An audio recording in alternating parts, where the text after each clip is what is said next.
Muhammad sallallahu alaihi wasallam. Sai dai abu guda uku nake bukata. Na farko ina neman haɗin kai da nutsuwa ga ku waɗanda muke tare a nan. Sannan na biyu ina bukatar yan agaji waɗancan yara da suke kan kujeru suke wasanni, ko a zaunar da su, ko a kore su, ko kuma a hana su abin da suke. Waɗancan yaran da suke waje suke wasanni. Sannan bayan nan ku mata da kuke cikin nan, kowa ta mai da hankali.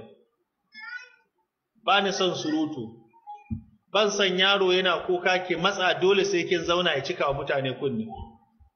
Ban san shiga da fita, in kin fita to ba za ki dawo ba, in kuma kin zauna to kin zauna kenan. Ina fata kun fahimta, Allah ya samu dace.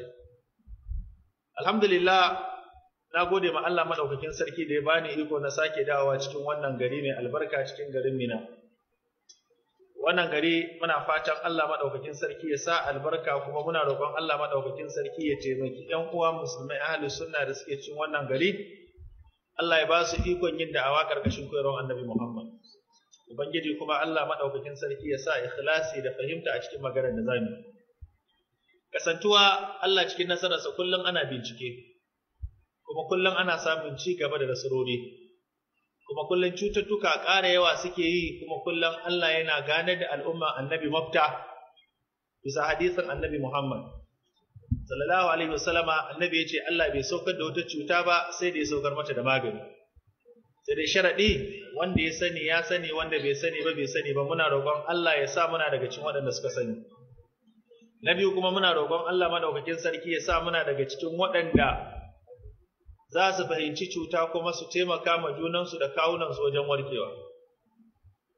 A daidai wannan lokaci, cututtukan da suka fi damin al'umma suna da yawa, amma babban halin da al'umma suka samu kansu a ciki sun samu hali ne a ƙarƙashin mutane guda uku. Na farko, muna da asibitoci wanda suka amsa sunan asibitoci, amma wani lokacin mukan samu matsala na gazawa ko kula ko ɗaukan mataki ko dacewa da ingancin magani wajen jinyar da muke yi. Sannan na biyu, wani lokaci kuma mukan samu kanmu cikin matsala na masu maganin gargajiya. Wani za ka ga an je wajen maganin gargajiyan sai a dace da rashin aƙida. Misali, za ka ga an je wajen mutum da nufin magani, ƙarshe sai mutum ya wayi gari ya samu kansa cikin boka ko bokanci. Sannan ɓangare na uku kuma, wani ɓangaren da ake da'awa na magungunan musulunci, akan samu cin karo, ko rashin bincike, ko rashin ikhlasi.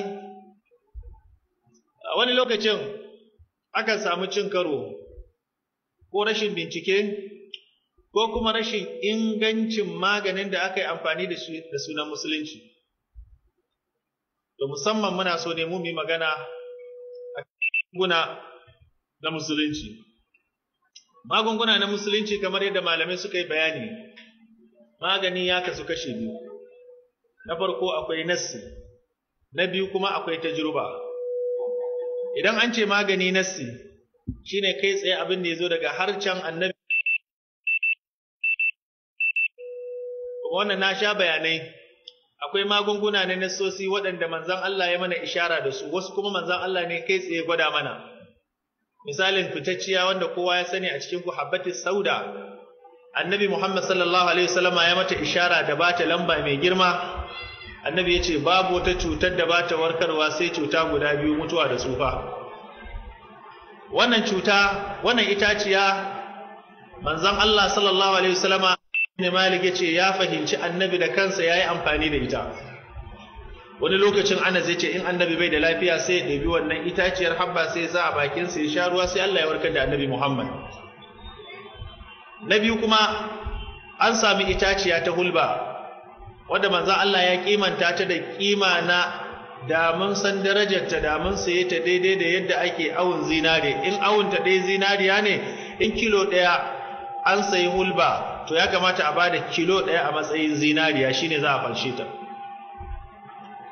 Sannan ga itaciya mafi albarka da girma wadda hadisai da yawa sun zo a kanta, ita ce itaciya wadda manzon Allah sallallahu alaihi wasallam ya magana ita ce qustul hindil bahri.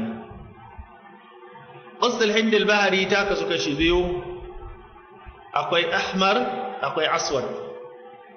Akwai wanda zaka ganshi kamar ruwan kasa ko jajajaja, akwai kuma wanda yake baki. Abyad fari shine wanda yake yawa a tsakaninmu, shine zaki ganshi tamkar da barkono ana dan bude shi sai atishawa. To wannan shine farin. To shi qustul hindil bahri manzon Allah ya bada jawabi yace cututtuka guda 7 take warkarwa. To wannan magani kenan a nassi wanda manzon Allah ya faɗa. Na biyu kuma akwai tajruba, shine wata ko wani yayi bincike ya gano kaza zai magance kaza. Misali yanzu kina zaune sai ki dauki zuma sai ki zuba masa ruwan zafi in kina ciwon mara lokacin al'ada, kika sha sai kika ga Allah ya warkar da ke. To wannan an samu tajruba karkashin nassi.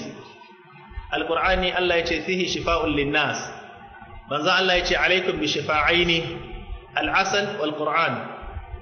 Allah yace tabbas akwai waraka a cikin mai zuma. Manzon Allah sallallahu alaihi wasallam yace ku yi amfani da magani guda biyu wajen waraka, zuma da kuma alqur'ani. To sai kika dauki zuman kika zuba ruwan zafi kika sha sai Allah ya warkar da ke. Nan an sami tajruba.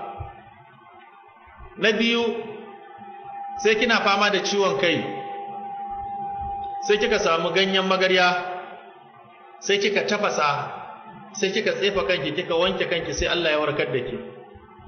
Wannan ma an sami babin tajruba. Sai na uku, kika samu ruwa kika karanta abin da ya sauka cikin alqur'ani ko azkar, wannan ma an samu tajruba na nassi. Tunda manzon Allah yayi jinya aka masa aka warkar da shi da karanta alqur'ani. To yanzu kalubalen da muke fuskanta shine ahlus sunna bangaren likitoci suna fuskantar kalubale guda 3. Kalubale mafi girma da tashin hankali shine ƴan uwansu musulmai jahilai ta fuskar addini, likitocin zamani waɗanda ba su da ilimin addini.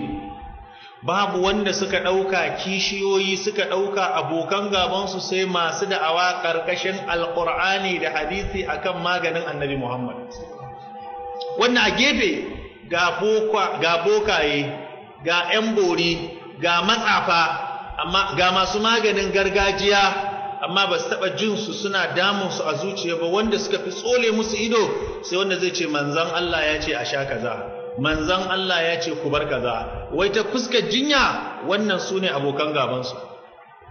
Musamman wani asibiti a Bauchi ana cewa asibitin Teaching Hospital, akwai wasu mutane da yawa a ciki ya bayyana mana ba su abokin gaba kai tsaye kamar magungunan annabi Muhammad. Akwai wata baiwar Allah wadda aka ba mu labari Allah ya jarabe ta da cuta irin na zamani, ubangiji Allah ya bata lafiya.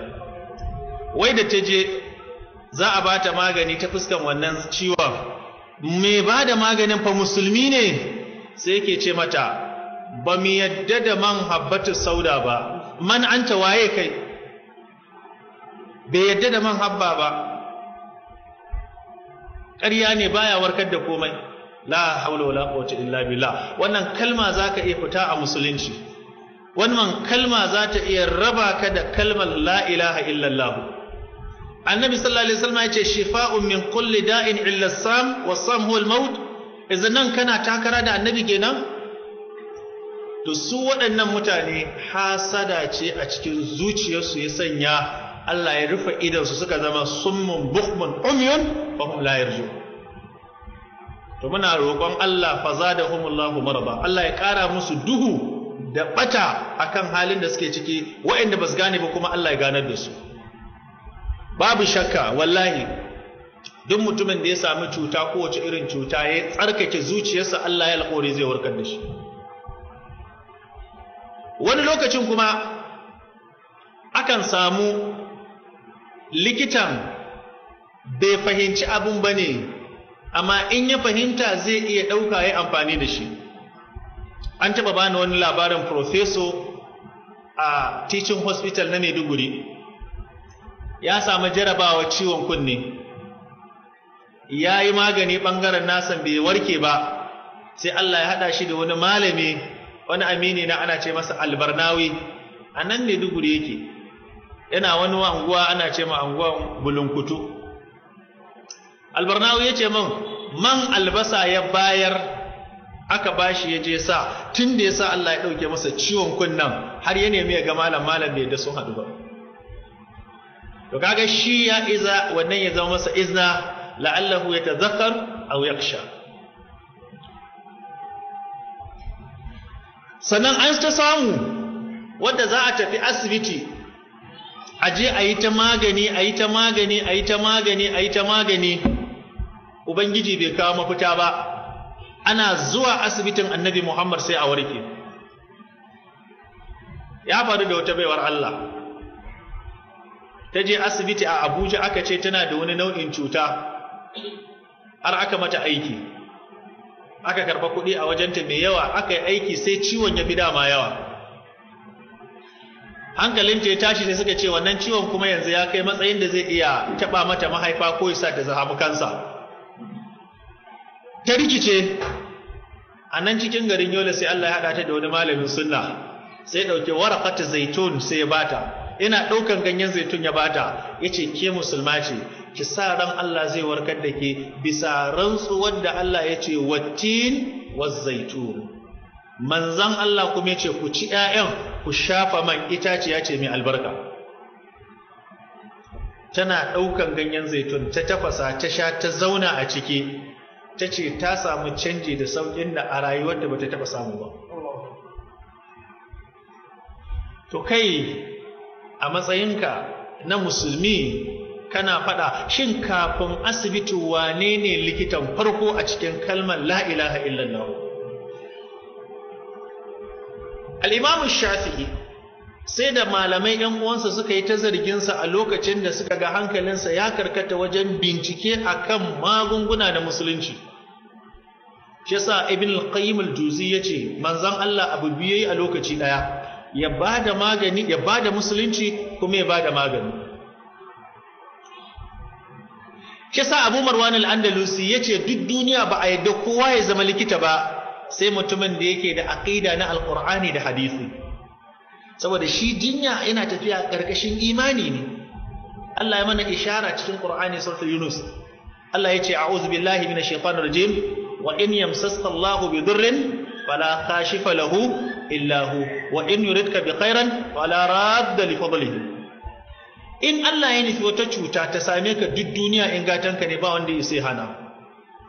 In Allah ya nufi wata rahma ta same ka duk inda aka maka ba wanda ya sai hana.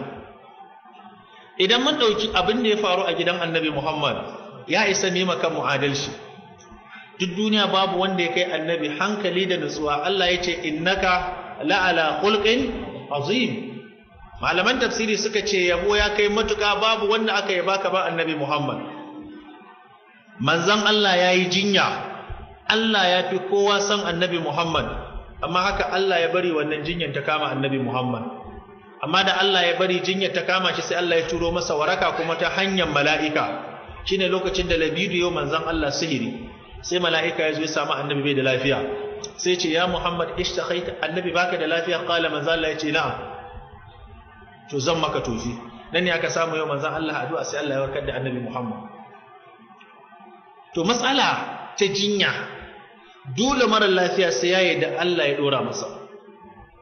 Na biyu kuma sai ya sa ran cewa babu wanda zai iya cire masa wannan cutar sai Allah.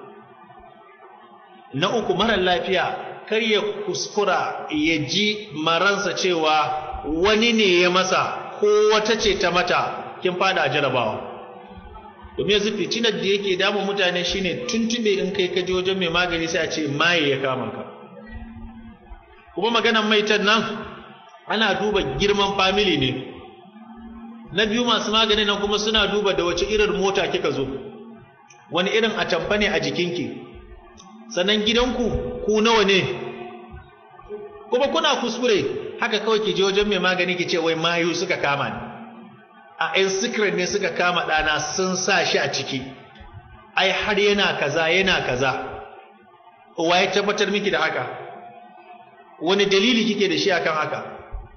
to shikenan kina zuwa da wannan fikira kika je wajen mai magani shikenan kin bashi satan ansa, abin da ya rage kin masa foundation sai ya ci gaba da dora block har sai inda kudin ki ya kare.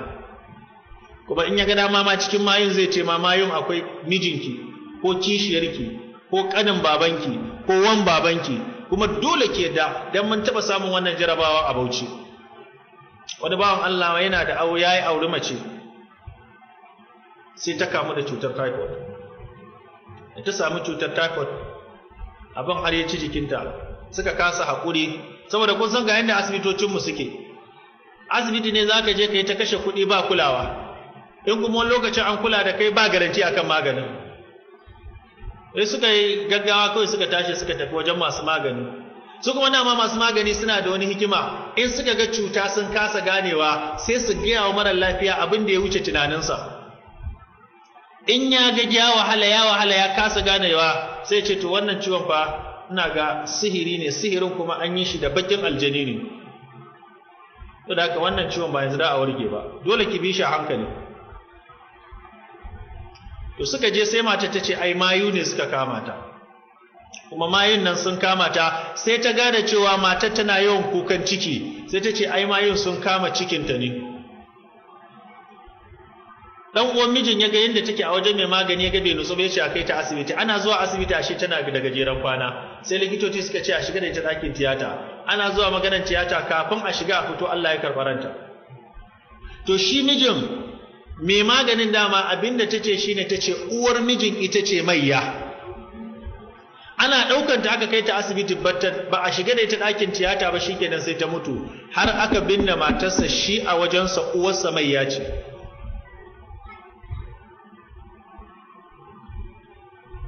A 2006-2007 ya faru a gaba da Kwaton Karfe a cikin masallacin Juma'a nan Lakwaja. Muna tare da Malam Ibrahim na'ibin liman masallaci, ake gaya mana shi yake gaya maganar nan. Akwai wani ƙauye kafin a je Kwaton Karfe, saurayi ne, suna da maganan irin wannan maita environment din. Saurayi ne fa, yana da uwa kuma yana samun kuɗi. Sai ya ce uwar zai sayi mota, uwar ta ce kar ya sayi mota, ya ƙarasa ginin gidansa ya aure tukunne ya sayi mota. Ta gaya masa laifi? Sai zuciya ya je sayi mota.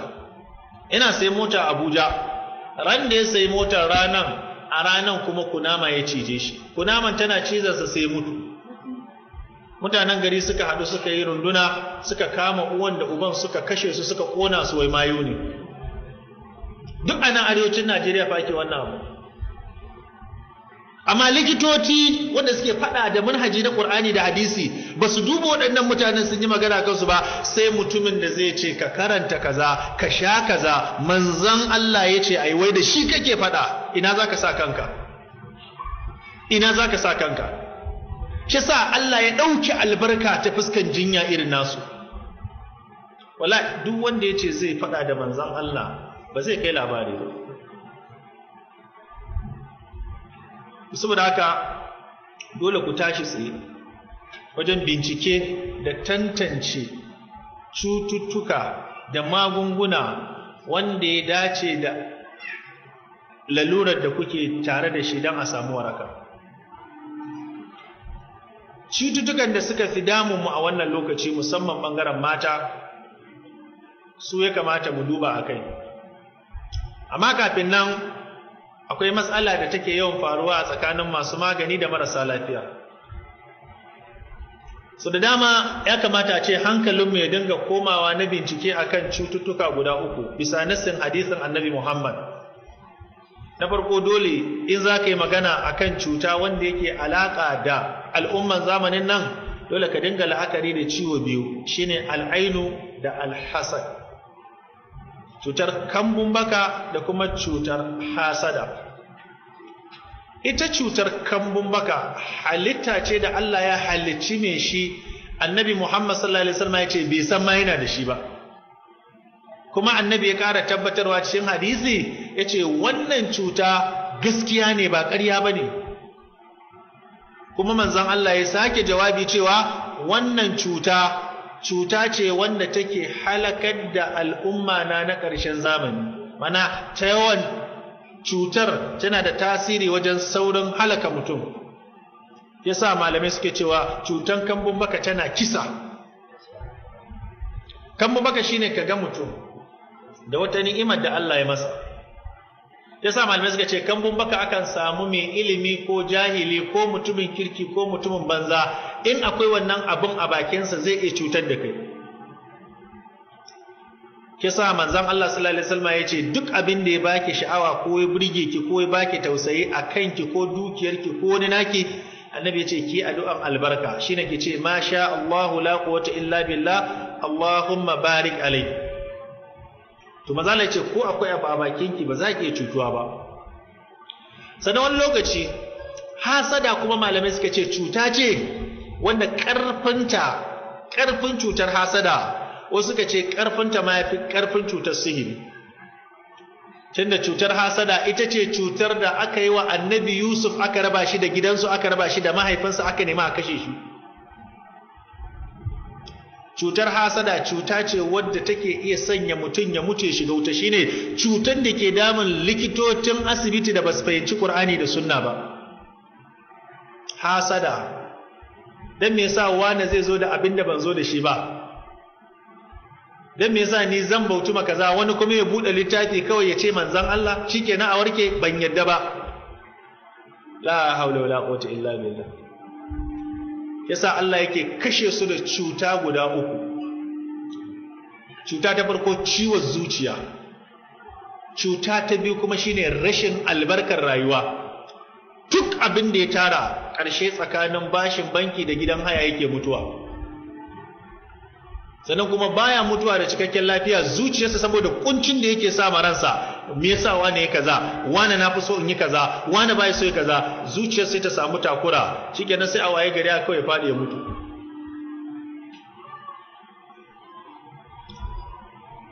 To wannan cuta ta kambun baka da cutar hasada su ya kamata mu duba mu ga yanayin su. So da dama lokacin mace ana cewa sihiri aka mata, lokacin ba sihir bane. Yanzu da dama wasu malamai sukan ce ya mace in ta ɗauki lokaci ba ta yi aure ba, aljani ya hana ta. Tamam, haka ne, wani lokacin akwai masul ashik. Amma malamai suka ce kafin ka tabbatar da ashik sai ka binciki tarihin rayuwarta da ɗabi'arta tukunna da irin halayen cuta da mafarkai da take yi kafin ka danganta matsalar da ashik. Wani lokaci akan samu ashik ya zo kuma hasad ya zo, wani lokaci akan samu al'ainu ya shigo sai kuma ya bude ma asalin ashik kofa ya shiga. Tunda shi ashik aljani baya shiga jikin mutum sai ya samu kofa. To sai a duba wace ce ke, waye kai, me tarbiyar ki, me ɗabi'ar ki. A samu mace khasiyatun ariyat ala ru'usihinna khasmatul buhti, tana tafiya tsirara, kanta nan kaman tozon raƙumi. Daga gaba secondary school suna wani farin jini yan mata, wata mata tana secondary school, duk duniya kowa zai je yana santa, ita a jikinta za ta ji cewa babu sa'atta. Wannan gaban ne malamai suka ce to ki kokari ki sama mata proposal na aure. Inda hali tana gama makaranta secondary a mata aure, in za ta ci gaba da jami'a mijin ya ɗauki nauyi. Amma daga lokacin da kika bari ta yi wannan tashe, kare, biri, jaki, alade, kowa ya ganta, kowa ya magana a kanta, kai yarwa ne, ai yar wancan nan tana da kaza, kai yarinyar ta yi kaza.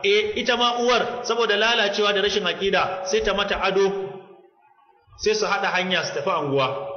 Wance yarki kenan? Ba masha Allah, ba tabarakallah. Yarki kenan ta haka? Ai wance ai sai dai kaza. Kina ji maranki, wasu ba iyayen sa ƴaƴan a gaba suke su tafi anguwa da su. A ce yatta kaza, a ce yatta kaza. To wannan bakin mutane sai ta bin ƴan. Shikenan tana gama secondary school, kafin ta yi zaman samun jami'a, a jam za ta yi, me za ta yi, kafin ta samu wannan jami'an sai a zo miji ya gagara. Ya ce to a fara jami'a mana. Duk ya macen da ta shiga jami'a daga aji 1 zuwa aji 2 kamata ta samu mijin aure. Kina tsallake aji 2 kika shiga aji 3, kina fara aji 1 zuwa aji 2, to mutanen kirki suna son ki, kuma colleague naki, housemate ɗinki su ma za su ji su yi kawance da ki. To a lokaci kamata ki cire miji. Kina tsallakewa kika je aji 3 zuwa aji 4, kin fara fuskantar IT ko project to kuma kin zama matan malamai. Malaman makaranta su yanzu za su fara neman ki. Mai neman ki da fasikanci, mai neman ki da aure, shikenan in kika je aji 4 kuma ga finki fita to anan duk wanda zai bata rayuwarki zai yi. In kika tsallake kuma ba a samu miji ba, kina zuwa camp na NYSC to nan kuma wani permanent secretary, wani commissioner zai ce to a duba mace mai siffa kaza, ina so a tura ta primary assignment office dina a tura, to daga nan kuma shikenan an fara register. Kina gama service kuma wallahi ba ke ba samun miji. In kina da sauran imanin ne ki dawo ki shiga islamiya, a fara sa safa, a fara sa niqabi, a zo wajen su malam Shafi'u a ce za a tafi da awa na mata kaza, a zo a zan koyi Qur'ani, zan koyi kaza, shikenan sai a kai shekara 40 ba miji. Daga nan sai a fara tunanin aiki. Tana fara aiki kuma ba namijin da zai aure ki ne dan abin hannunki. To waɗannan kambun baka su suke sa mace ta kai har irin wannan matsayin ba ta yi aure ba. Cutar hasada ta kan kai har irin wannan matsayin mace ba ta yi aure ba. Sannan kar ku mance wani lokacin cutan jinnu kuma yakan shiga jikin mace nan ma a danganta shi da sihir. Shi ne za ku samu mace tana da asalin kishiyoyi guda 2 ko 3. Waɗannan kishiyoyi da take da su sai a wayi gari in mijinta ya shiga cikin ɗakinta zai zama shi ba namiji ba ne. Amma in ya shiga cikin ɗakin kishiyarta zai iya zama namiji. Akwai matan da za ta ce sai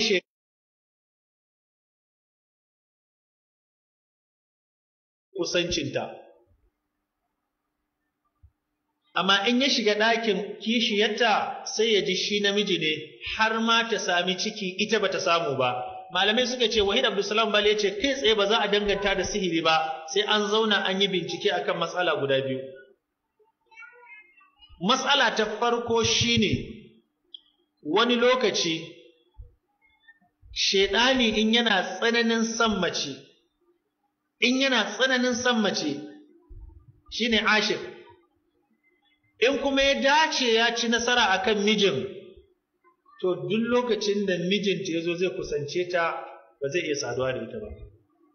Nan ma ba a samun wannan matsalan kai tsaye, sai an fara samun matakala kamar haka. Na farko, shedanin sai dinga sanya mata yawan ciwon kai dab da magariba.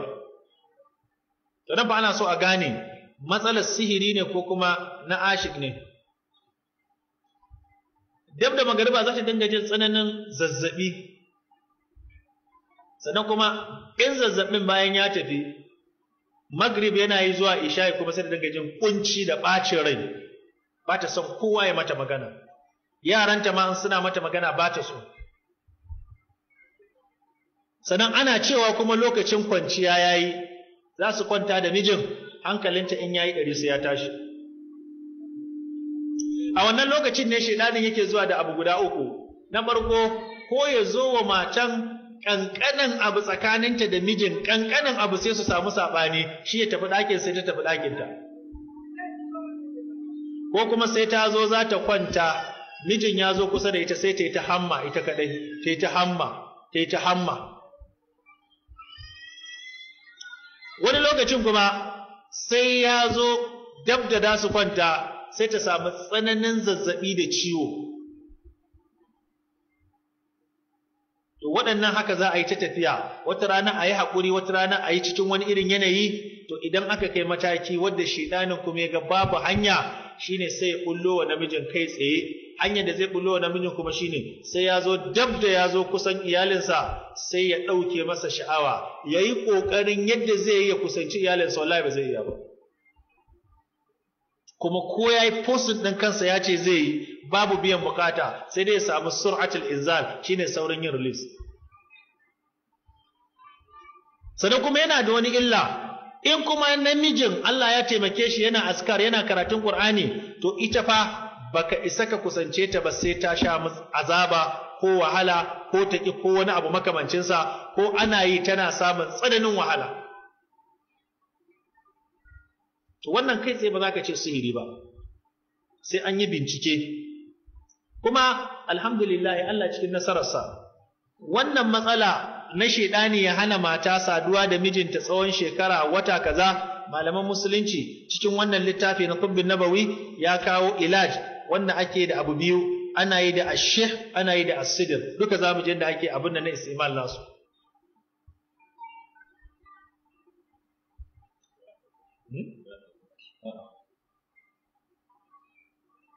Ina fata an gane. Sannan kuma akwai zafi da mace take samu, da rashin biyan bukata, da ɗaukewar sha'awa, da saduwa jini na zuwa wanda ba aljani bane ba sihiri bane, cuta ne na infection, PID infection. Shi kuma cutan PID sun kawo shi yana da alamomi guda 6. Wannan a turance da likitance na zamani sun yi bincike. Babban malaminmu na musulunci Abu Marwan al-Andalusi, Allah ya saka masa da alkhairi, ya yi ƙoƙari ya kawo waɗannan guda 6 daidai da yadda likitocin arna da musulman da suke tare da su suka kawo. Matan da take fama da wannan cuta na PID, abu na farko da take samu shine tana yawan samun ciwon kai. Ciwon kai. Na biyu kuma tana yawan samun ciwon baya. Na uku tana samun tashin zuciya. Na hudu tana samun amai, ƙanƙanin abu sai ta yi amai ko zuciyarta ta ji yawo haka kawai ya cika bakinta, kamar mai sabon ciki. Sannan kuma za ta dinga jin wani abu na yawo a maranta, maran yana kullum tana cikin ciwon mara. Akwai watering discharging with odor, za ta dinga fitar da wani ruwa yana fita daga gabanta, ruwan yana fita ko kore ko kuma yellow, yana wari. Akwai zafi lokacin da mijinta yake saduwa da ita, shine a Hausa kuke cewa tana samun bushewa babu ni'ima a jikinta. Sannan lokacin bayan mijin ya gama saduwa da ita sai jini, wannan PID yana sawa. Sannan wannan cutar PID yakan sanya miji yana gama saduwa da ita sai alhemanin ya dawo.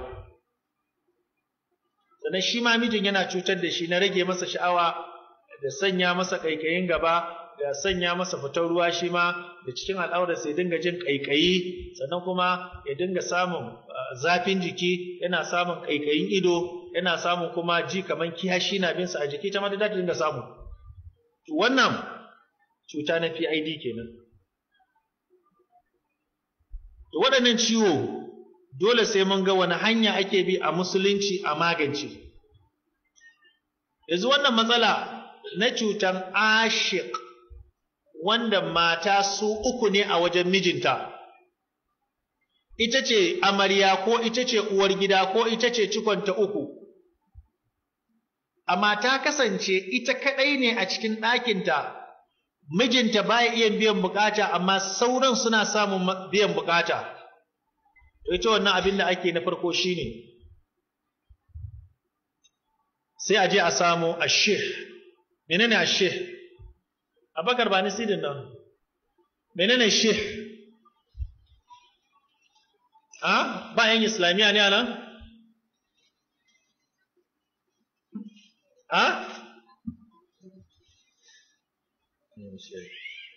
Menene shih? Ba kwa Islamiya?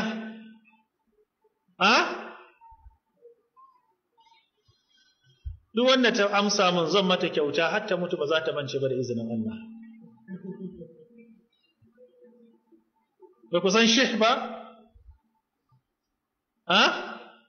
Wanda ku.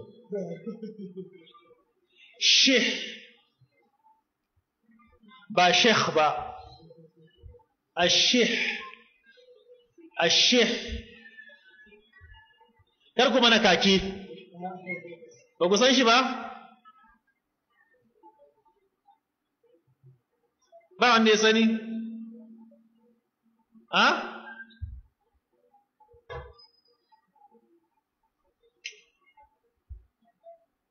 To ɗayan fa, menene asidir? Na'am? Me sunansa da nufanci? ba nufawa nan? Ha? Ba nufawa? Me sunansa da nufanci? Ha? Me sunansa? Da gwari fa, me sunansa da gwari? Duka babu? Ha? Ashih. Ba ku san shi ba? Kun san tazargade?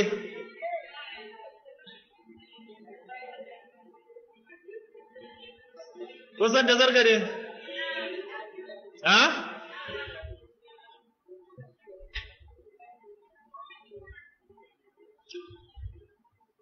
Kun san shi? Ha? Da ku saurara.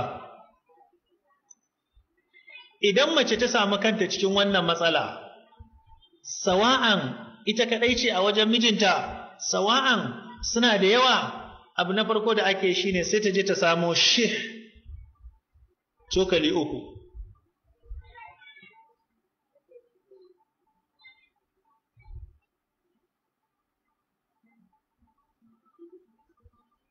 Asidir cokali 4. An samu guda nawa? Dama suka ce 7 mala'iq, ashih ma'a sidir. 7 mene? Mala'iq, asidir ma' shih.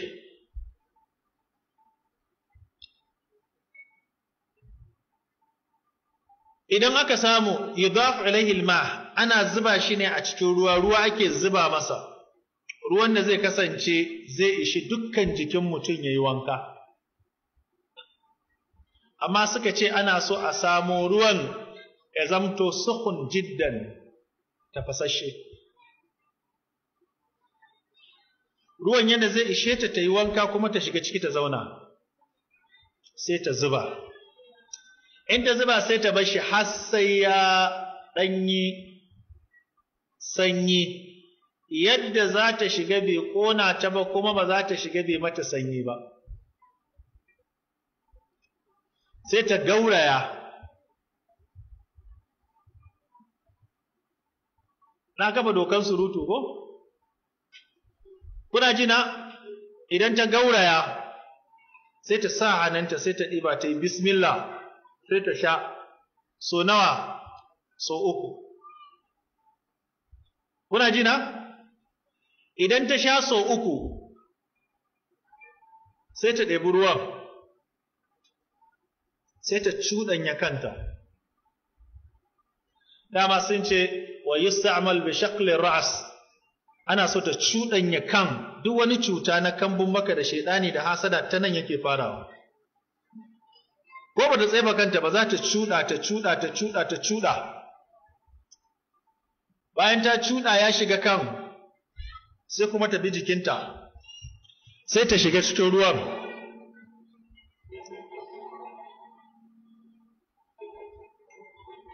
Kuna ji na? Idan ta shiga cikin ruwan, za ta zauna a cikin ruwan na kimanin minti 10.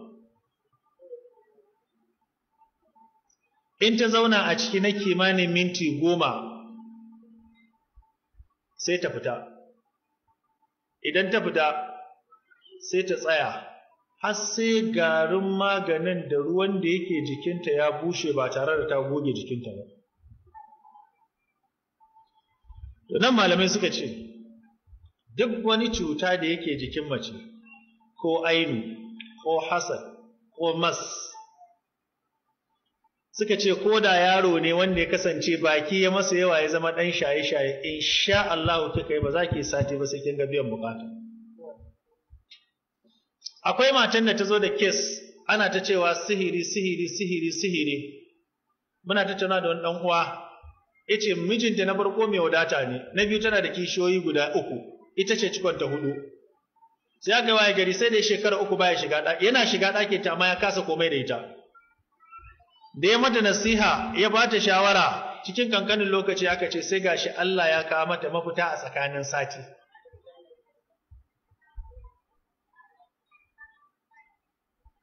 To bayan ta yi wannan, akwai abu guda uku kuma da ake so ta yi.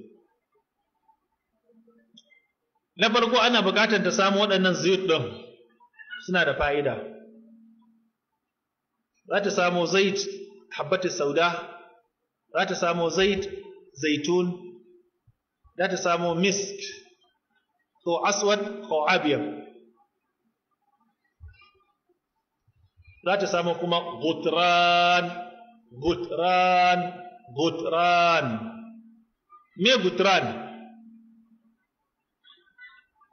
Akwai nufawa nan? Ha? Menene man gelo? Kusan man gelo? Ba ku san man gelo ba? Marhaban. Malam me man gelo? Ha? Mene?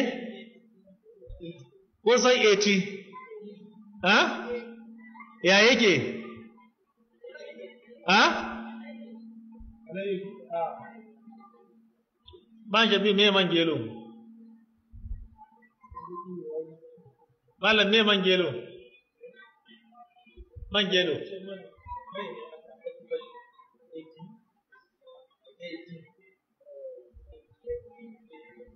Yana da wari fa sosai. Alayyadi daban. Man gelo baƙinsa yana da baƙi sosai kuma yana da wari kaman baƙin mai yake. Mu gan shi, a ba mu wata ta kawo.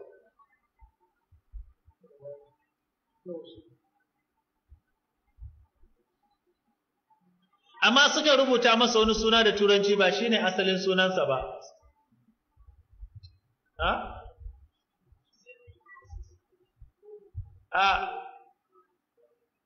Castor oil ba shine man gelo ba. Yawwa. Shine. Castor oil ba shine man gelo ba. Sun rubuta ne kawai da turanci, amma man gelo ba shine ba. Gara ma larabawan Sudan suna ce masa gutran.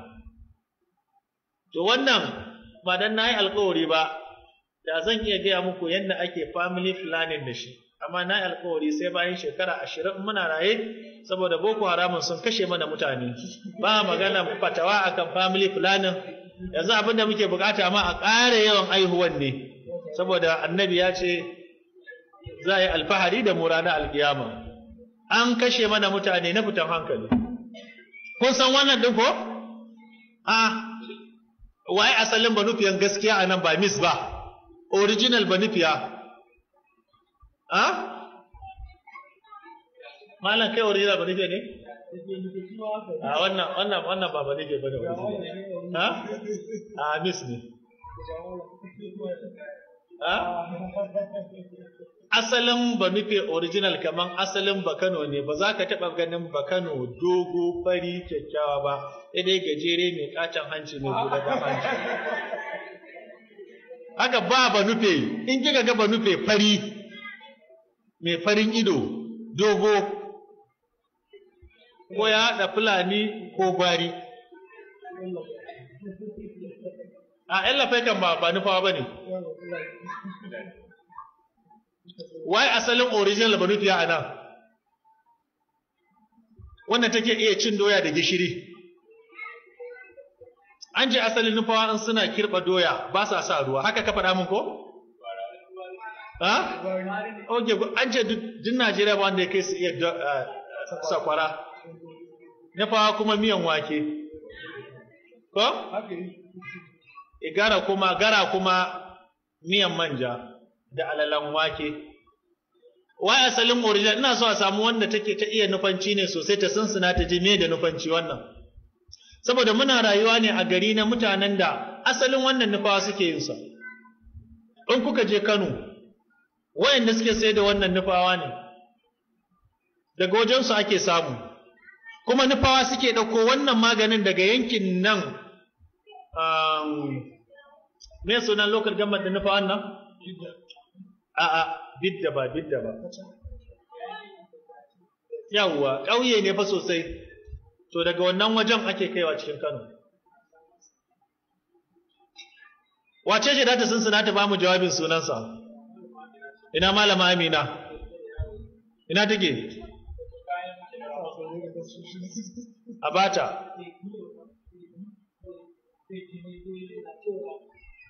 Wannan abun an yi bincike a kansa kuma Allah ya sa masa albarka. Wannan abun da kun san darajarsa da amfaninsa, yadda mata za su dinga amfani da shi, za ku sha mamaki.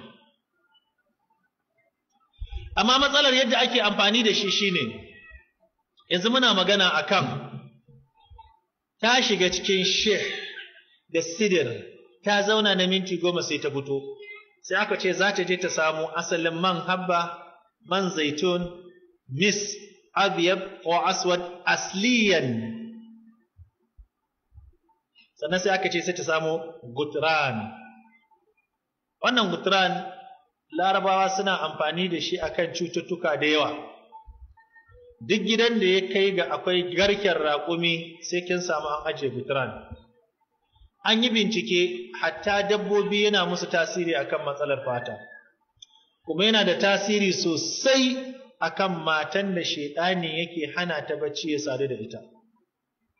Duk mace da za ta samu wannan abun, da haɗa shi da miski baki, da sanya masa kuma asalin man habba, da haɗa su waje ɗaya, ta dinga insacin a jikinta, suka ce duk cutar da yake damunta ko da yana alaka da infection, Allah yana warkar da ita. Sannan kuma bayan nan, ita mai ashik ɗin da ya raba ta da mijinta, in ta haɗa waɗannan mayukan sai ta sanya shi a ciki.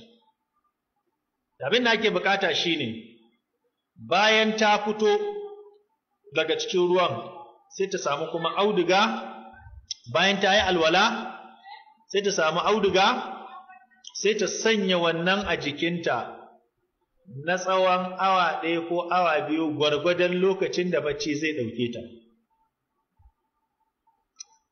Wasu ma suna ganin duk mace in ta zo kwanciya in tana da miji, ta yi amfani da wannan a jikinta tare da shi da farin miski, awa 1 kafin ta kwanta in ta sa a jikinta, aka ce to ko da tana da infection ba za ta samu cutuwa ba lokacin da suke tare da mijinta.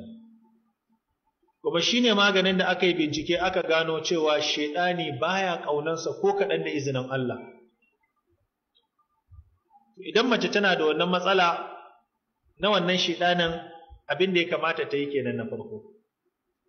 To ita kuma mai infection, me ya kamata ta yi? Abin da mai infection ya kamata ta yi shine, na farko za ta samo sheh, za ta samo sidir, za ta samo zuma kamar lita 2,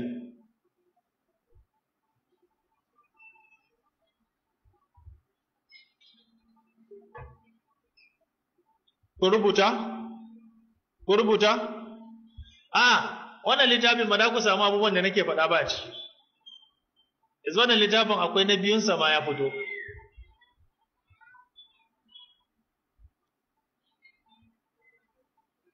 Wannan karatun da ake yi muku wannan ba irin wancan ba ne. Wannan ya saba da darasin da muka yi a garin nan ba. Me muka ce za a nema? Da mene? Za a samu kuma zuma mene? Idan an zo da a samu wannan ashih ɗin, za a samu kaman cokali 5. A samu kaman asidir cokali 7. Sai a haɗa su waje ɗaya a gauraya. In aka haɗa su waje ɗaya aka gauraya, kuna ji na? Da zuman za a gauraya, to kullum da safe za ta dinga ɗiban cokali 3 ta samu ruwan zafi ta zuba. Sai ta yi awa 1 ta ci abinci. Da daddare za ta samu ruwan zafi ta ɗebi cokali 3 ta zuba, amma in ta sha da daddare ba za ta kwanta ba sai bayan awa guda. Lokacin da ta fara shan wannan maganin, abu na farko cikinta zai fara ƙugi. bayan gida zai dinga zuwa mata ruwa-ruwa kaman gudawa, sannan kuma fitsarinta zai canza kuma zai ƙaru. To, bayan nan ana buƙatar kuma ta samu sidir.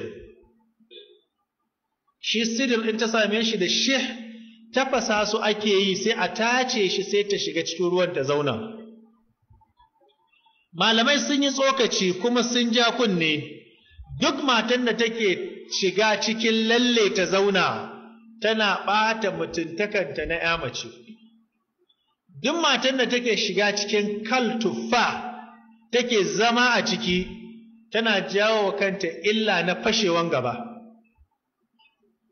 Domin malamai suka ce, lalle baya da alaƙa da al'auran mace sai dai alaƙa da wuri guda biyu, gashi, tafin kafa, tafin hannu. Kuma yadda in kin yi lalle, hannunki yake yin yaushi, haka matan da take shiga cikin lalle haka gabanta yake tattarewa. Saboda haka wasu mata sukan ba da fatawa wai mata su shiga cikin lalle, akwai kuskure a wajen malamai suka ce. To idan mace ta haɗa waɗannan abubuwan, abin da ake bukata a tattare da ita shine na farko, in ta sha sai kuma ta tafasa, in ta tafasa shih da sidir sai ta shiga ciki ta zauna. In ta shiga cikinsa ta zauna, bayan ta fita da minti goma za ta yi tana zaune, sai kuma ta je ta nemo man zaitun, man mene da tafannuwa sai ta soya. Aƙalla in ta samu man zaitun, in mijinta yana da hali, ya so mata kaman 250 mil.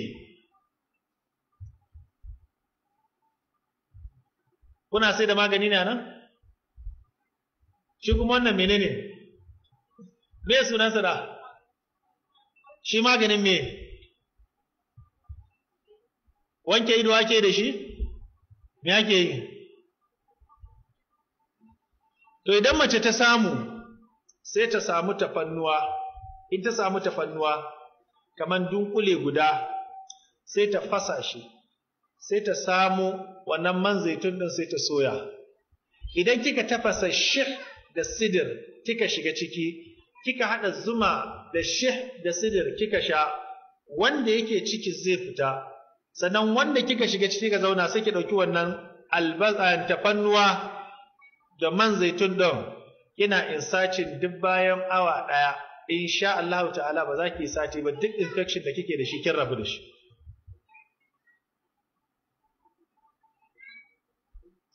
Sannan illa ta biyu game da infection, so da dama wani lokacin iyaye mata akan samu kuskure mafi girma, shine mace tun tana da ciki tana jin alamomi ta ƙi zuwa asibiti.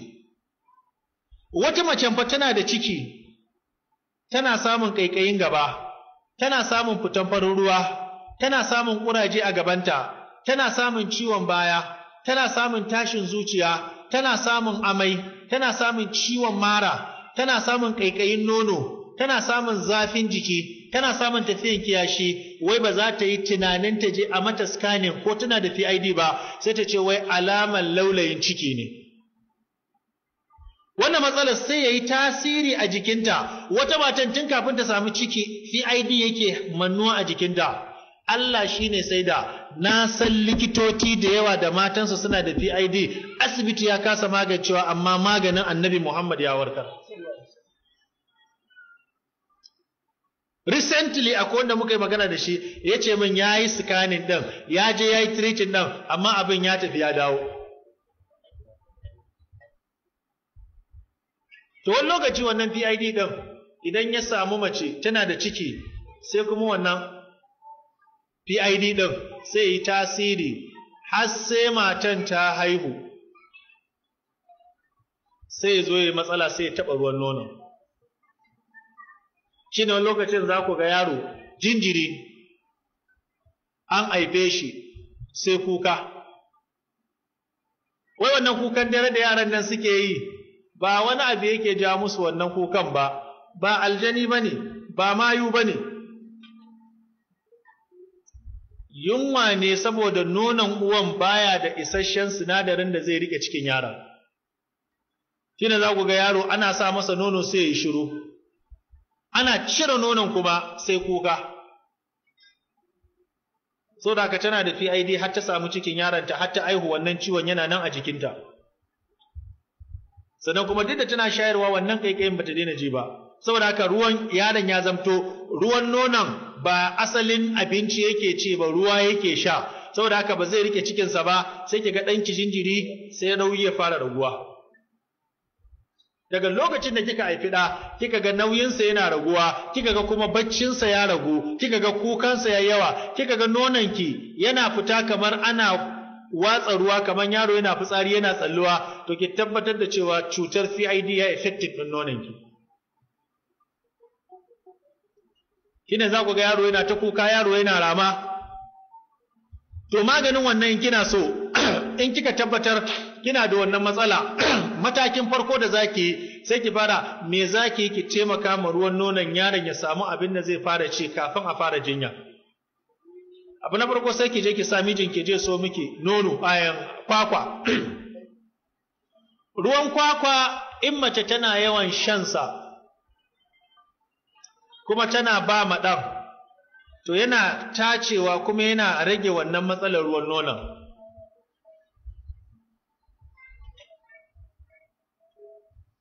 To bayan nan wani lokaci kuma za ku ga mace tana shayarwa, amma shayarwar da take yi yaron baya kuka na nonon bai isansa, amma kuma kashi ya masa yawa da yawan mura. To nan shawaran da suka bari shine suka ce in kina da ɗa yana fama da yawan kashi da yawan mura, sai ki je ki samo burtukal, shine lemo. In kika wanke bayan lemon sai ki yanka da ƙwallon da ɓawon da na cikin duka za ki sa a cikin ruwa. Sai ki samo kanamfari, ki samo citta, ki samo kanamfari, ki samo habba, ki samo hulba, ƙalla cokali sai a dinga tafasawa. Aka tafasa sai a tace, aka tace sai zama ruwan shan yara.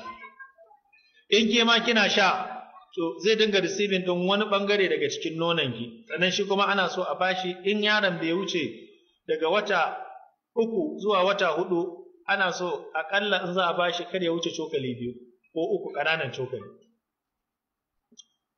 Malami ya yi bincike akan qustul hindil bahari akan cututtuka guda 6. Guda ɗaya ya haɗa da hadisin Annabi Muhammad sallallahu alaihi wasallam. Lokacin da manzon Allah sallallahu alaihi wasallam ya ba mu wannan mata ta yi amfani dan ta warke. Malam yace in aka samu qustul hindil bahari. Qustul hindil bahari kun ga gashi nan.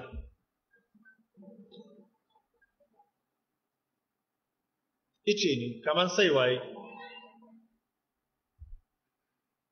Kun gan shi? Kun gani? Me sunansa da Hausa? Ha? Sanya? Haka ne. Amma shi sanya ai ya kasu kashi 3. Akwai fari namu na gida. Akwai wannan shine qustul hindi al-bahri. Ma ma'ana al-bahri? Shi a cikin ruwa ake ciro shi wannan. Garuman. Kun gan shi?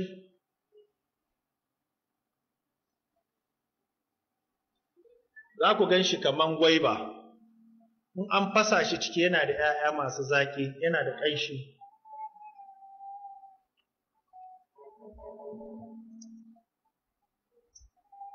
Idan mace ta sami ruman, ɓawansa, ta niƙa, tana sha, zallansa, yana maganin basir, yana maganin tumbi, yana kuma magani na abin da ya shafi cutar diabetes. idan mace ta samu garin qishr ruman tana hada shi da zuma tana sha, yana maganin cuta na al-qurha. Me qurha? Shine stomach ulcer. Sannan kuma in mace ta samo libbanin zakar tana tafasa shi tana sha, yana taimakawa wajen wanke kwakwalwan yara tare da kuma sama ma yara lafiya. Amma suka ce inda za a samu ganyen magarya a haɗa shi da zuma yara suna sha, malam yace yana da tasiri sosai wa tahsinu sihhatil atfal, kuma yana taimaka ma lafiya da garkuwan jiki na ƙananan yara.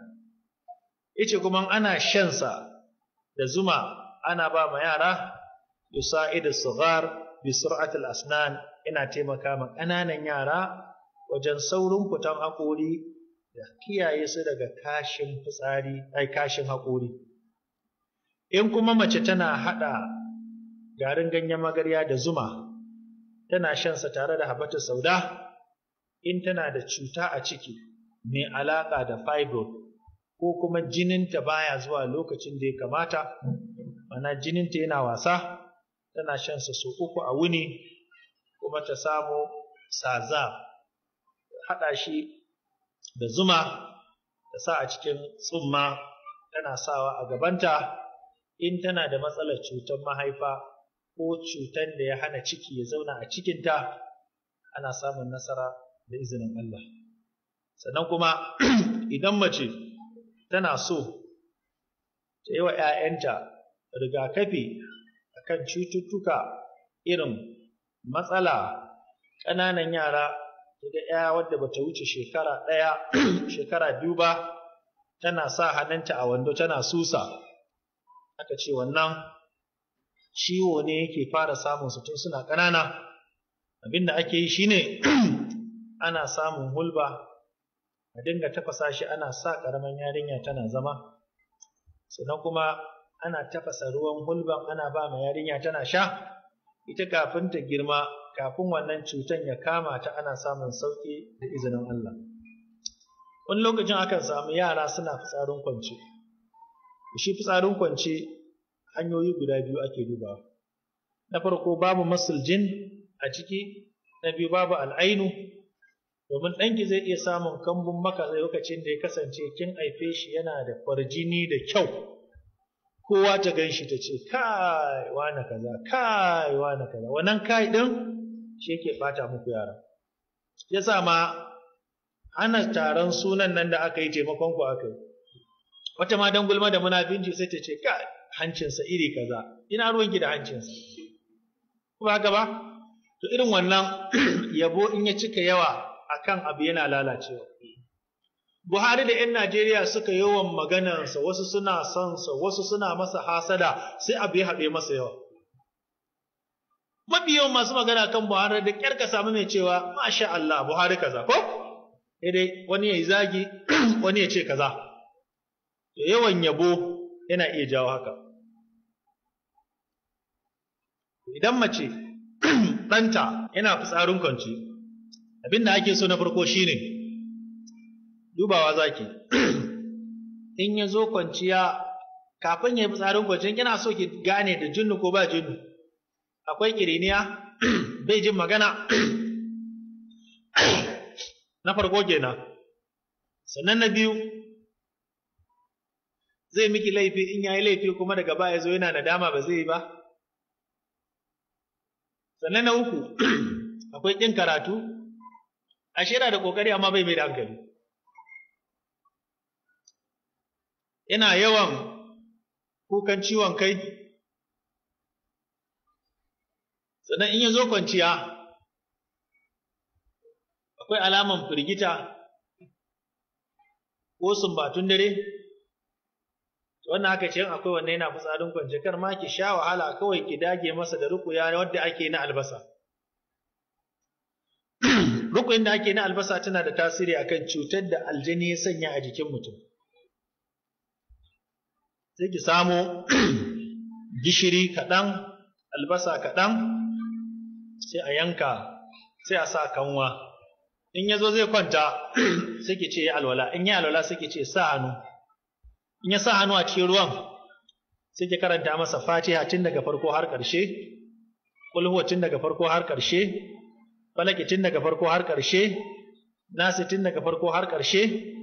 In kika gama, sai ki karanta masa wannan addu'a, Bismillahi arqiq, wallahu yashfik, min kulli da'in yu'zik, wa min kulli nafsin aw aynin hasidin Allahu yashfik, Allahumma rabban nasi adhibil ba'sa washfi anta shafi. La shifa'a illa shifa'uka shifa'an la yughadiru saqama. Sai ki ce cire, sai ci albasa, sai ki ɗebi ruwan ki ce sha, in ya sha sai ki shafe masa. Malamai da yawa suka ce ko ya budurwa kike da ita, taurin kanta da rashin kunyanta da rashin biyayyanta da kin karatunta yayi yawa, ko da tana fitsarin kwance wannan zaki mata. Kai wasu mutanen ma suna ga ko mata ce ta kasance zaman gidan miji yana mata wahala ga saɓani. Kun gane? Ga taurin kai, yau kaza, gobe kaza, suka ce mijinta zai iya mata. To ke ma aka gani cewa in kin ga mijinki ya cika wani abu, za a iya masa? Na'am? Idan baya jin maganar ki, kin yi kar ya ƙara aure yace sai ya ƙara, za ki iya masa? Ha?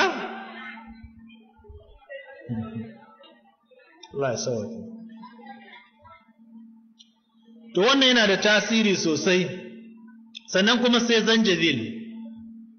Zanjabil shine ake ce masa mene? Jinja, me jinja?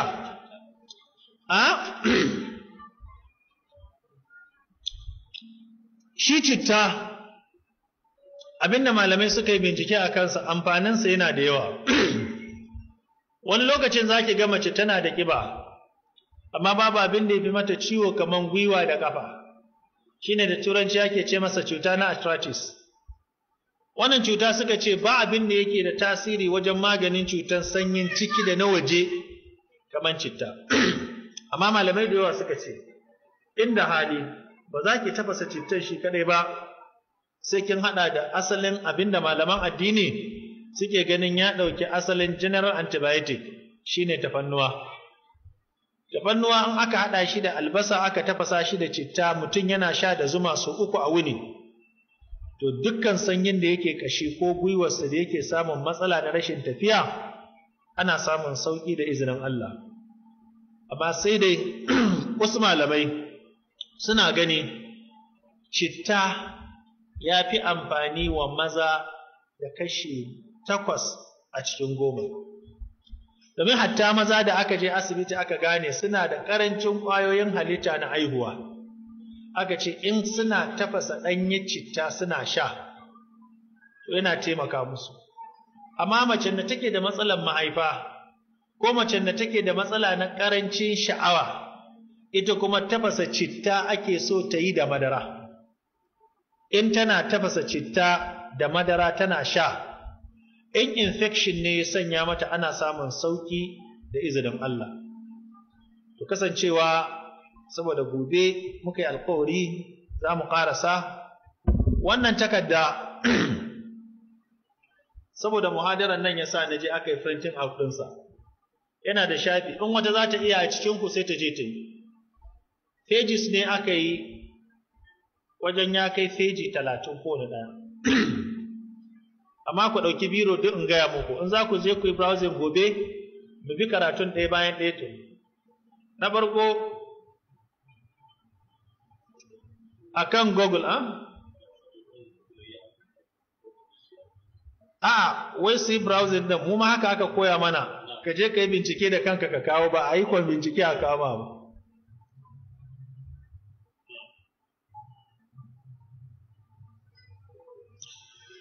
Da ku rubuta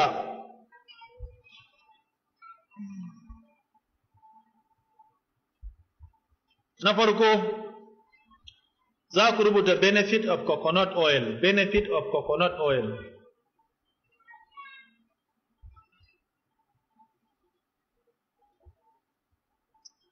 Sannan na biyu kuma za ku rubuta 20 coconut oil benefit and side effects by Dr. Ezik. Me nace?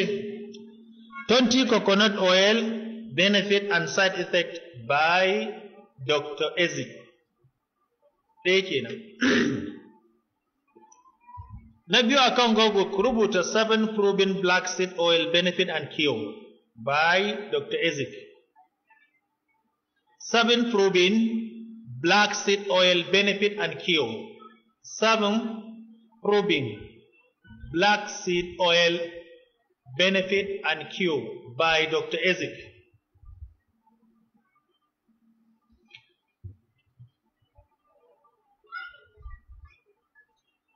Olive leaf benefit for cardiovascular health and brain function.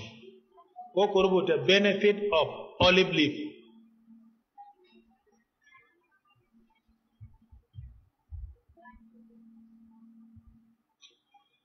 Ga darasin da yake jijjiga imanin likitoci waɗanda ba su da aƙidar musulunci. A sami kirista likita ya yadda a coci zai warke, amma musulmi likita yana ganin musulunci ba zai warkar ba, sai wata arniya ta kalubalance su duka gaba ɗaya, ta ce how to cure HIV da black seed oil na Gaila Sativa have the answer. Waɗannan su za ku je duka ku fito da su. Muna so ne sai mun kawo nassin hadisi na Annabi Muhammad, bincike na likitoci mutanen kirki, sai kuma mu duba mu gani arna me suka yi bincike a magungunanmu kuma suka fito da shi kuma aka warke. Allah ya sa mu dace. Karfe 1 yayi kusa, karfe 1 yake sallah anan ko?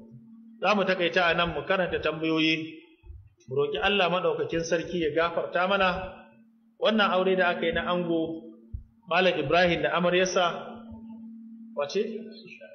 Da amaryarsa Aisha ina? A cida.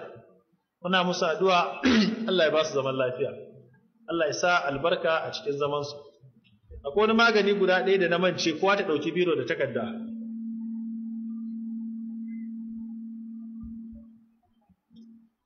Idan mace tana so ta samu zaman lafiya da mijinta, ta samu kwanciyar hankali, kuna ji na? To ta dinga salatu duha, tana salatin annabi, tana addu'a, Allah karka kashe ni sai mijina ya ƙara aure.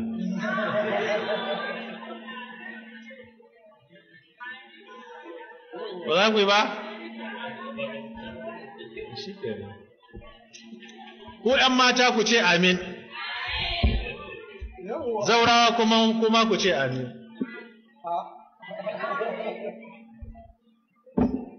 Allah ya sa mu dace. At-takbir. To Allah sai ya albarka. Ina addu'a ma da saka masa da cikin kuskuren da ya gabatar, Allah ne mai yi, Allah ya yi masa.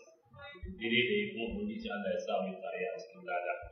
Ubangiji Allah subhanahu wa ta'ala ya karbi wannan ibada. Ina addu'a kuma da malai addu'a ga ma'aurata, ubangiji Allah ba su lafiya. Wala hannuna akwai tambaya guda uku.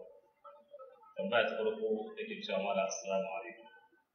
Malam, magana akan infection da kai da ka bayar, idan mutum baya iya shan zuma, ya zai malam? An kawo mutum gaban Annabi Muhammad sallallahu alaihi wasallama da matsalar ciwon ciki. Manzon Allah ya ce a bashi zuma, da ya sha aka ce cikin bai daina ciwo ba. Annabi ya ce a ƙara masa cikon na uku, annabi ya ce cikinsa ya yi ƙarya, littafin Allah ya yi gaskiya. A nan sai sahabin ya ce shi ya daɗe da warkewa, zaƙin zuman ya sa yake cewa a ƙara masa.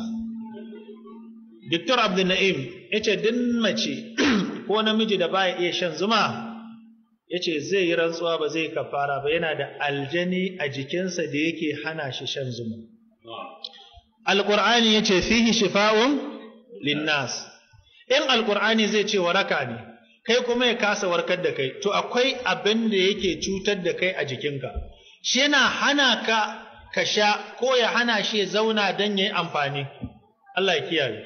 To da haka taƙaice, idan ba za ta iya ba, za ta iya tafasa waɗannan magunguna, tana shan su kuma ta soya wannan man zaitun da tafannuwa ta dinga sawa a jikinta, wallahu a'lam. Wannan take cewa assalamu alaikum malam. Shin idan mace na yawan amma da yawan yin surutu cikin mutane, Allah ma da ne matsayin ta ne ke damu yawan amma? hamma akwai na yunwa akwai na jinnu.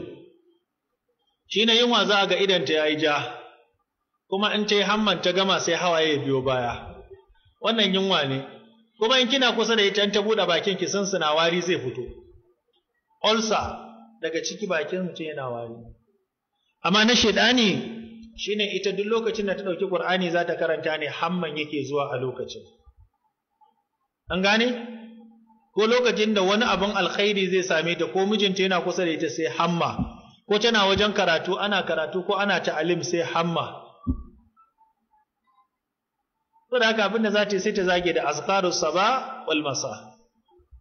Wannan take cewa mace ce take da aure tsawon shekara 10 wanda taɓa samun jin daɗin kwanciya da mijinta ba. Yayin da kwanciya da mijinta ba ta ganin ruwa na zuwa, gabanta a bushe. Amma idan ta kwanta sai mafarki, takan yi mafarki da wani har ma mani ya fito mata da shi daɗin kwanciya da shi. Amma da mijinta ba ta jin daɗin kwanciya da mijinta. Wani lokacin akan samu akasi, matan tana da junnu mijin yana da junnu. Saboda haka shedanin da yake jikin mijin sai ya tasiri a jikin matan, ko shedanin da yake jikin matan sai ya tasiri akan mijin. Mana shi shedanin zai kange. Manzon Allah ya gwada mana cikin hadisi fa, lokacin saduwa fa in baka yi addu'a ba shedan za ku iya tarayya da shi. Shi yasa annabi ya ce ka ce bismillahi Allahumma mene? Wa jannibi shaitan. Ashe kun ga nan yana gwada cewa wajen saduwa ba kai kaɗai ba in ba addu'a akwai tarayya tsakaninka da mene? Shaitani. To da haka a takaice dai nan zahiri ya gwada tsakanin ita da mijin akwai wanda bai da lafiya. To da haka yasu nemi malamai na ruqya wanda suke kusa da su kuma da izinin Allah sai a bada shawara sai a warke. Wallahu a'lam. Wannan ita malam tsarin akan me yasa al'ada da magariya da zuma wai da menene za ta sha ina da kamata. Kamar me matsala al'ada? Na, wai aka da rubutu ba. To aini na mance wani matsalan al'ada aka yi magana.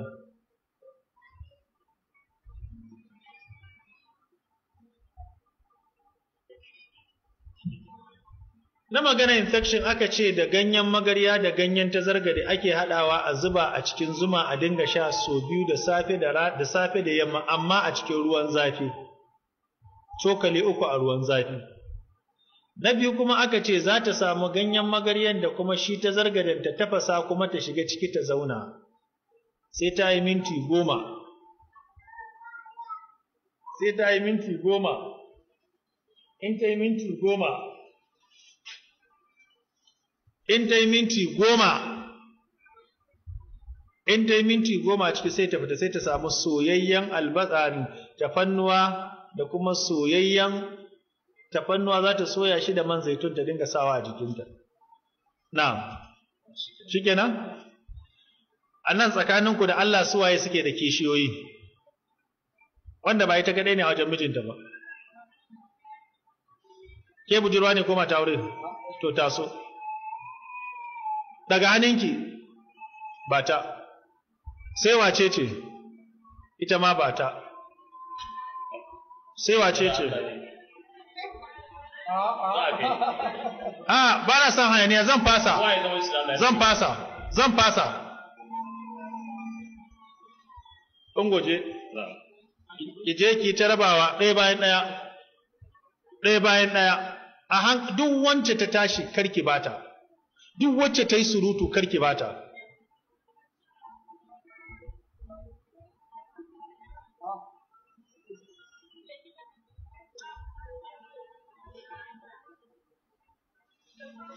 Can baya, a wata da fito daga ta can ta tsakiya. Amina. Duk wanda ba ta da aboki ya zama kara fata. In kin ji haushi gobe ki sa mijin ke ƙara aure. Na'am? A za a bata. Daga baya?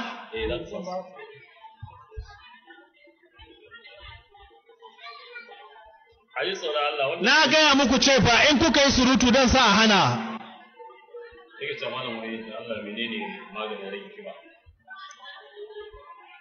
Ku saurara ku ji, wai suka ce menene maganin rage kiba? Kuna bukata?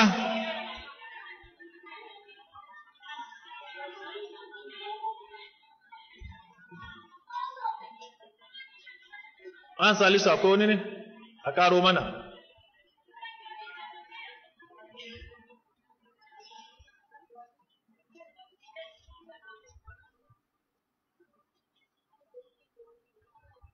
wannan bawan Allah yana ɗaukar nauyi ana yawan buga kaset ɗin nan ana rabawa muna masa addu'a Allah ya saka masa da alkhairi Allah ya biya masa bukata mu ma Allah ya biya mana menene maganin rage kiba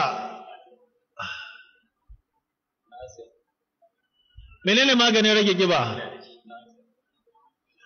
manzon Allah sallallahu alaihi wasallama yana zaune sai ya ga matarsa ta zo sunanta Ummu Salama Annabi Muhammad sallallahu alaihi wasallama sai ya ganta jikinta yayi kyau cikinta ya ragu halittanta ya fita Annabi sai ya tambaye ta yace me kika yi amfani da shi tace na sha ganyen sana manzo Allah sai ya ce madalla Allah ya yi albarka ma itaciya da ganye na sana sai malamai suka ce a cikin sana ɗin wacce ce tafi kyau sai aka ce sana maki wacce take ‘yar garin makka tafi kyau kamar yadda ni da ku yanzu ba mu shakku a arewacin Najeriya ƙasar Niger tana daga cikin ƙasar da ake samun doya ko babu ta daga ciki kun yi shiru da iya haɗa doyan nan da doyan ƙasan Zaria wani doya ya fi kyau saboda haka ita kanta itaciya da magani akwai inda ya fi na wani waje kyau haka ne yanzu kamar mata ne in kuka cire a arewacin Najeriya ba inda ya kai matan Bauchi hankali da haƙuri da gashi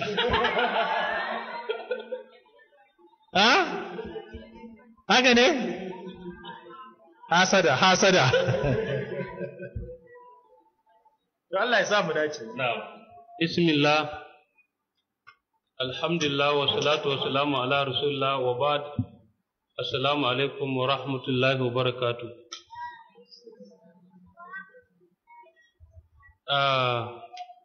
muna ƙara godiya ga Allah subhanahu wa ta'ala da ya ƙara kawo mana malam a wannan gari wanda kowa ya sani malam yana tare da alkhairai wanda Allah kaɗai san iyakacinsu sannan ko malam yana da wahala samu ba kasafai bane ake samun shi ko a waya ko abun amma ga shi Allah subhanahu wata'ala ya kawo mana shi ba zato ba tsammani saboda haka abu ne da ya kamata mu ƙara gode ma Allah subhanahu wata'ala shi ne aya ta 7 a suratu Ibrahim alaihi salatu wasalam Allah ke cewa la in shakartum la azidannakum idan kun gode wallahi zan ƙara muku ita shukuru ba godiya ce da zaka ce alhamdulillah kawai ba a godiya ce bil jinani wa bil lisani wa bil arkan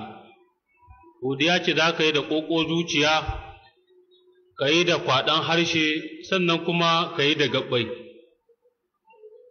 ina fata an gane idan ka yi iza waƙa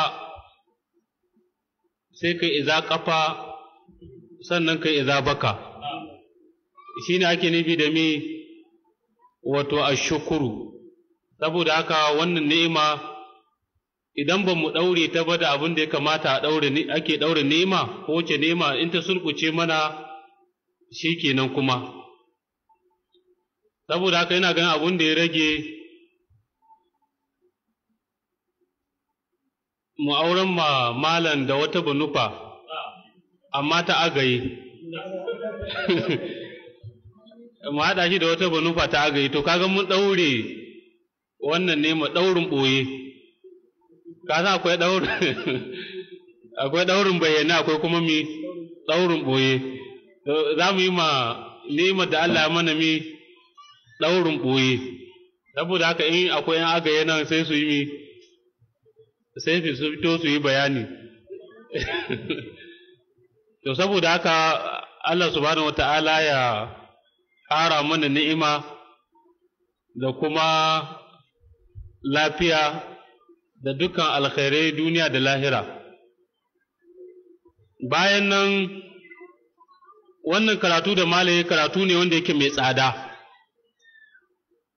bai kamata mu yi riƙonsa kai na kashi da shi ba kuma kun riga kun san muhimmancin karatuttukan malam tun daga DVD da kuke samu da kuma wasu kafafe irin social media, yadda yawa da Manara TV da sauransu, da rediyo, Manara rediyo, da sauran dai kafafe na media wanda wasu daga cikinku sun gwada ko ce daga cikinmu mun gwada ko mun ga an samu tasiri. Malam bai yi rowa na abubuwan da yake karanta da al'umma ba, ya gaya maka yadda zaka abubuwan zaka nema da wanda zaka abun nan. Wannan ilimi ne da ya zama wajibi mai aiki da shi, saboda ana so a haifi yara lafiyayyu masu jihadi, ba wanda infection ya kashe ba ya lalata ba. Ana son lafiya tana daga cikin abin da yake wajibi a neme ta, saboda da ita ce uwar jiki, ita ce ake komai da ita. Kuma sannan mata su ne masu haihuwar mazan masu jihadi, kuma su ne masu yi masu tarbiyya yadda ya kamata. To dole ne har ma aka ce idan mutum ya saki matarsa, to shi yaro ɗin a ina zai zauna. An samu ruwayoyin hadisai daban-daban, amma malamai suka ce to yadda za a haɗa kanun hadisin, kamar Sheikhul Islam Ibn Taymiyyah rahimahullah yake cewa abubuwa guda uku za a duba, inda yaron zai samu wannan abubuwan a wajen za a bar shi, tsakanin mahaifiyar da kuma ainihin mahaifin. Abu na farko sai a duba ina ne zai samu tarbiyya ta addini.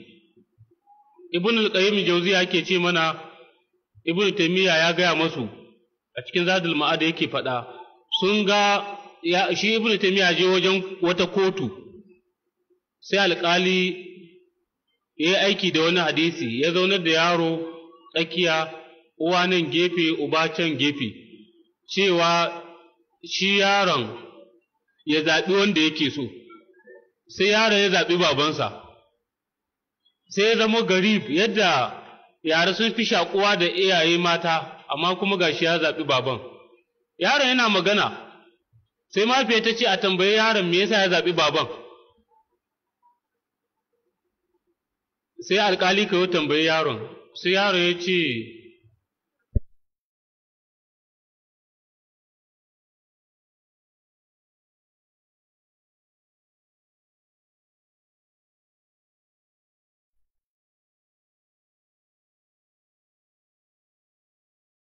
suna wasa da yare ‘yan uwansa, shi yasa ya zaɓi baban.